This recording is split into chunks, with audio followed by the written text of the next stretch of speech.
Classic Drive Home Reviews is back. I mean, kind of. I mean, clearly I'm not coming out of the movie theater to review this. And this is not a new movie. Everyone else has already done their reviews on this months ago. It was released on streaming first. I tried to stream it so I could review it, but the streaming wouldn't work for me. Look, it's 2020. Nothing works the way it's supposed to. I think we're all hip to that transaction by now. But it's great to be back reviewing a movie that came out this year. So before we get to that, let's talk a little context. It doesn't come up as much as, you know, my love affair with the Muppets or pro wrestling or Star Trek or, you know, Charlie Brown, Snoopy and whatnot. But I love Scooby-Doo. I am old school, hardcore, love me some classic Doo. It was one of the cartoons I was raised on back when I was a kid. Back in my day, kiddies, we relied on a lot of reruns. And the Hanna-Barbera canon was primed for that. So I saw all of the classic Hanna-Barbera cartoons. But Scooby-Doo, that one stuck with me.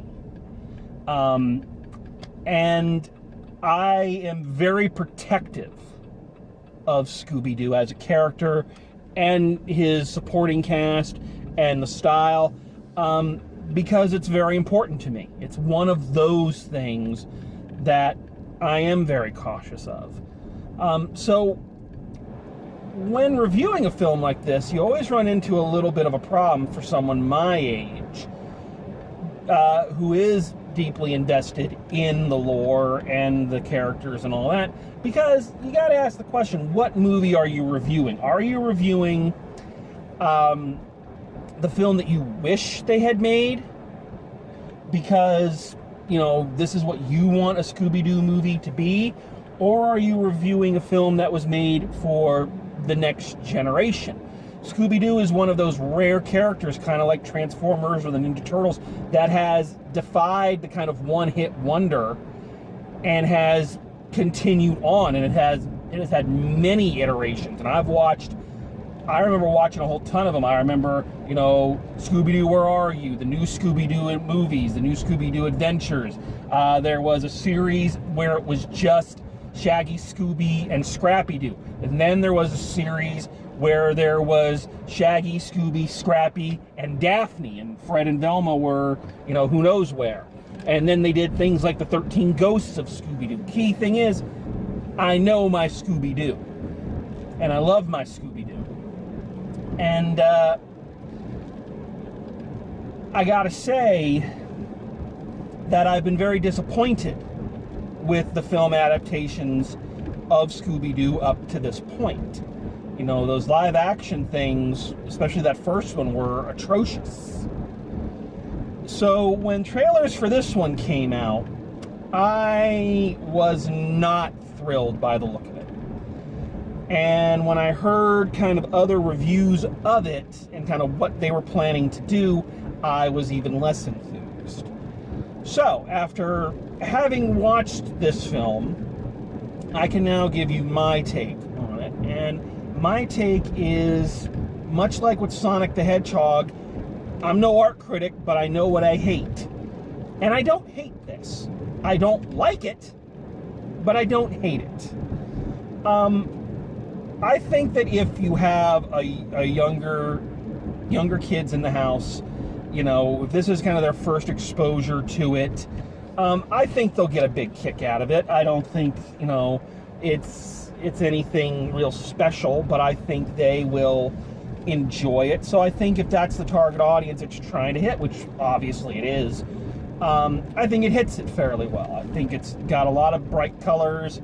It's got a lot of, you know, fast action. They take real advantage of the animation and what you can do with animation. Animation to me is where Scooby-Doo belongs. I don't want to see a live action Scooby-Doo with a horribly nightmare-inducing CGI dog. I want to Scooby-Doo belongs in animation, and they take advantage of that.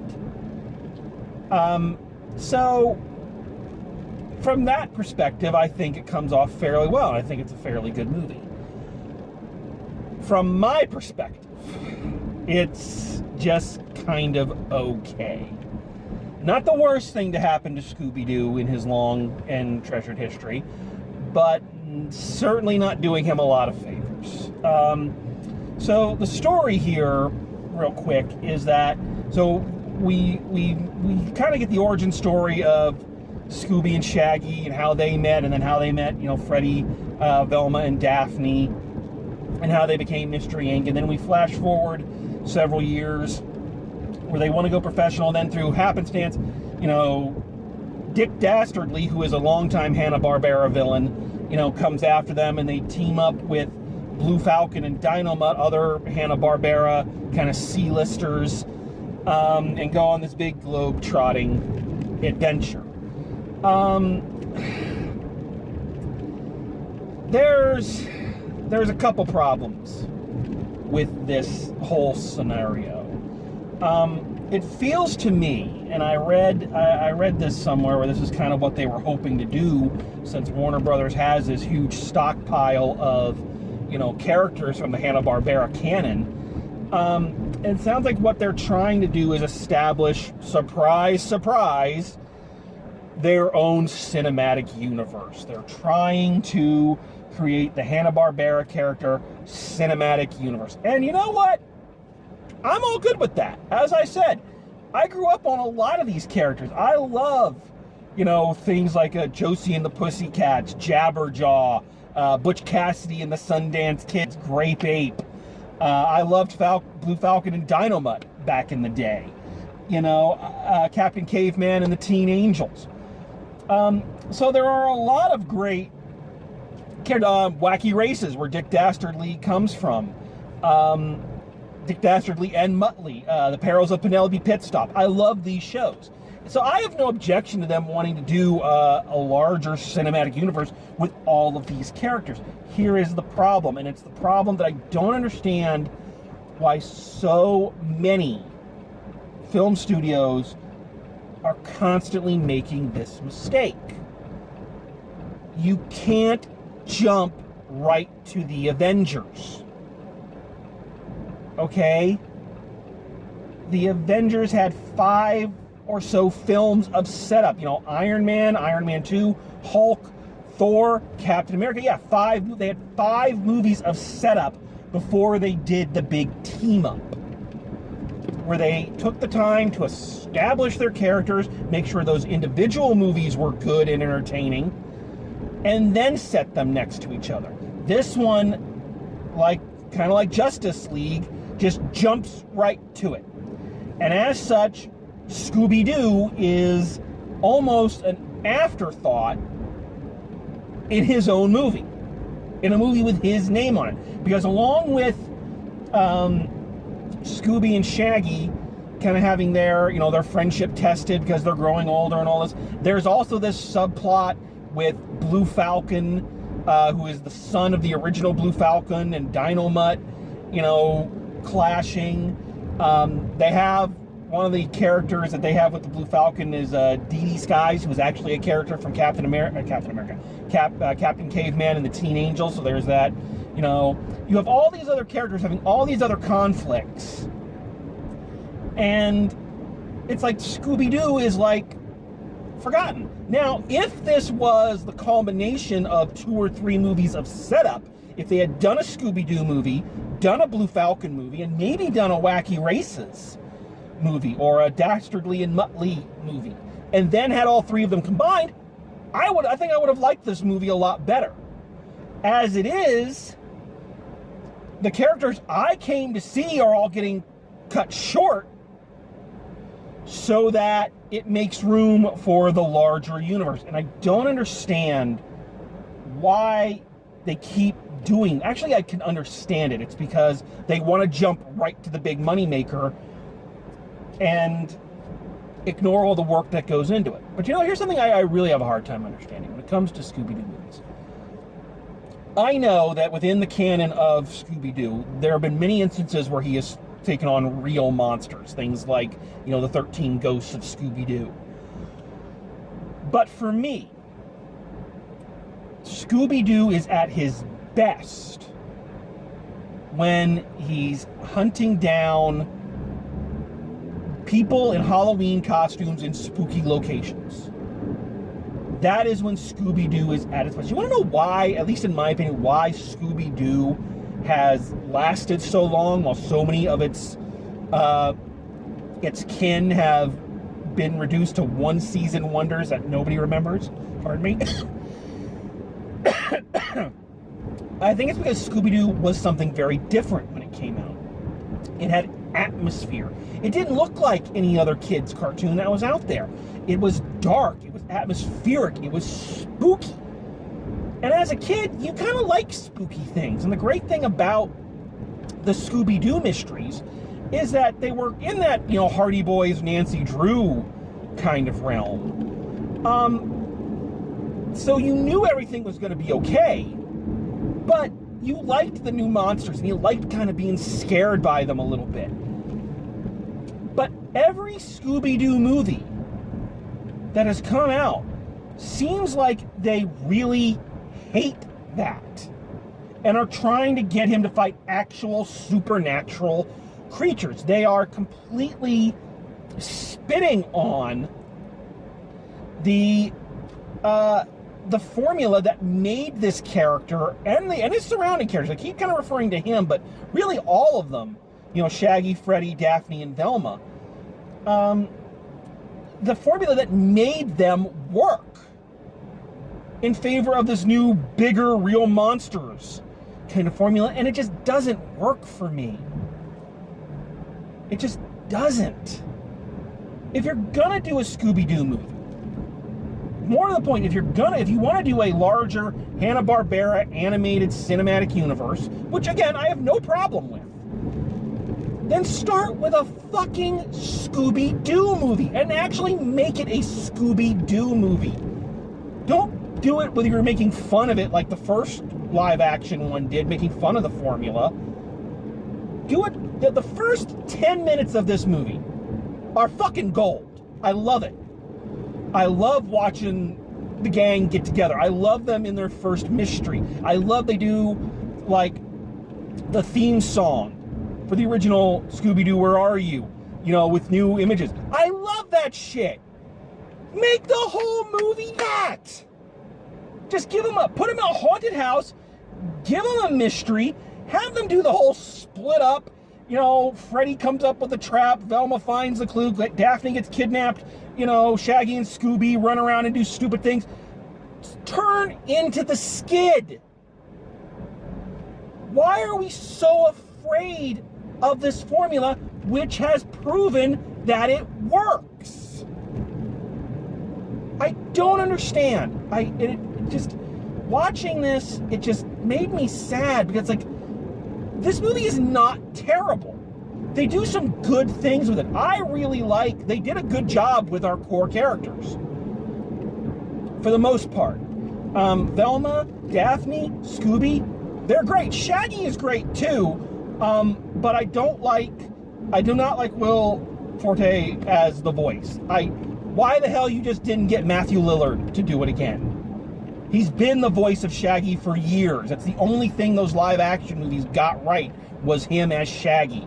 If ever there was a case of someone being born to play a role, there it fucking was. So why you just didn't get him back, but no, we need bigger names. I don't understand why. But anyway, neither here nor there. But I like the characterizations they gave Daphne and Velma and Shaggy and Scooby. Note I'm being very specific here.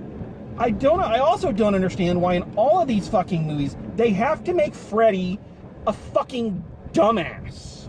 That's not his character. He was not a dumbass. He was the leader. Velma was the smart one, but Freddy was also pretty smart. Okay?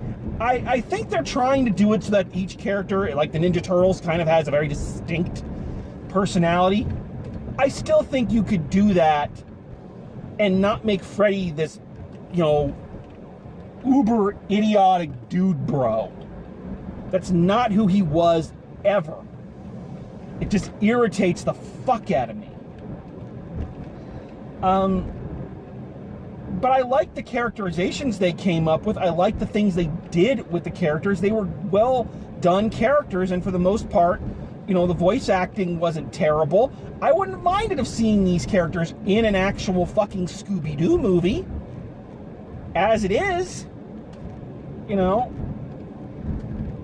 But yeah, the first 10 minutes of this movie are fucking awesome. Loved it. Loved everything about it. I don't know why we just couldn't have stuck there.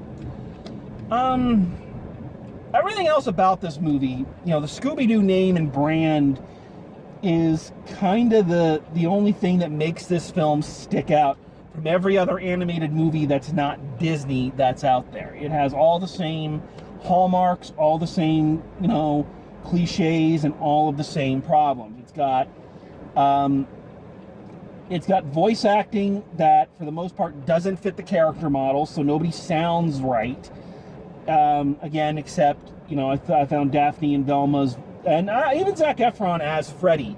I thought he sounded good. The character was off, but he was playing it well. But none of the other voice actors seem to fit the models, so that's all off. You have way too many pop culture and current references that are going to be dated in 10 to 15 years. Again, same thing with the music choices. It's very obnoxious in the music choices.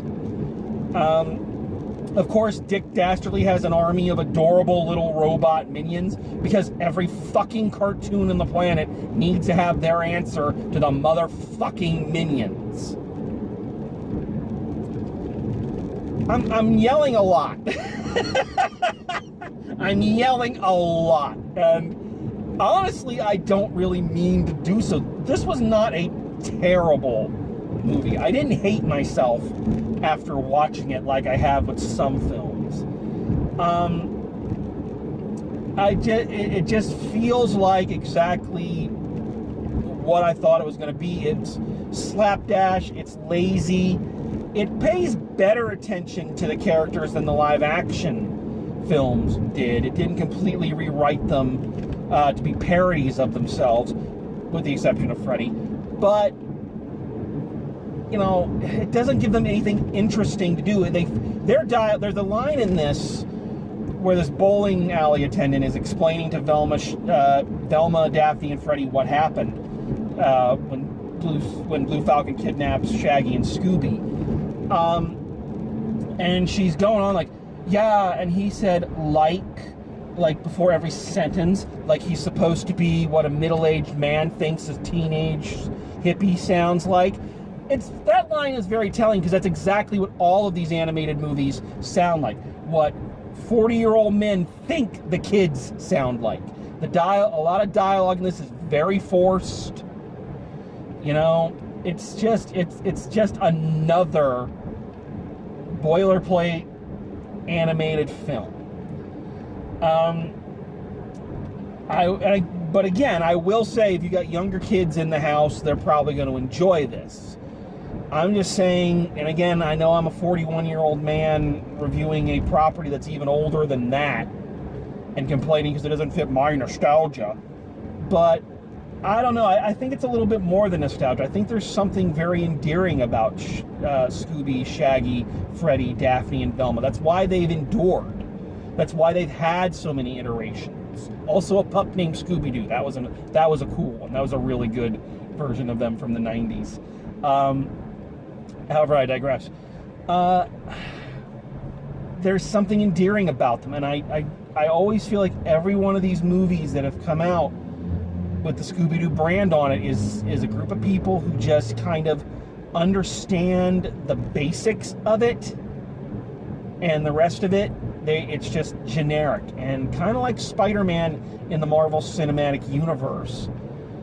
Spider-Man should not be generic, and Scooby-Doo should not be generic. So that's my 2 cents on this one. So, haven't done this in a long time. Let's see if I can remember how to do it. Final grade for Scoob, which I even hate that fucking name, Scoob. Final grade for Scoob. Oh, man. It's been a long time. I gotta go a C plus. I gotta go a C plus on it. It had some good lines in it. It did have some good jokes in it. There were a couple times I actually did laugh. And like I say, that first 10 minutes is gold. And again, just reiterating, if this had been their Avengers, this had been their big team up, I think I would have liked the movie a lot better. But as it is, I didn't get my Scooby-Doo. And that makes me drop the grade down. So, you can do a lot worse while you're stuck in quarantine, but you can do a lot better. You know, go, you know, Hulu or Netflix or whatever, the original Scooby-Doo cartoons if you're looking for something for your kids to watch. All right, so that's all for me. But believe it or not, we are not done with the classic drive home reviews. I got another 2020 movie coming, and we are going to check that out as soon as it gets here. So, hope everyone is doing well. It's good to review a new movie. So yeah, until next time, drive safe, and I will see you at the movies.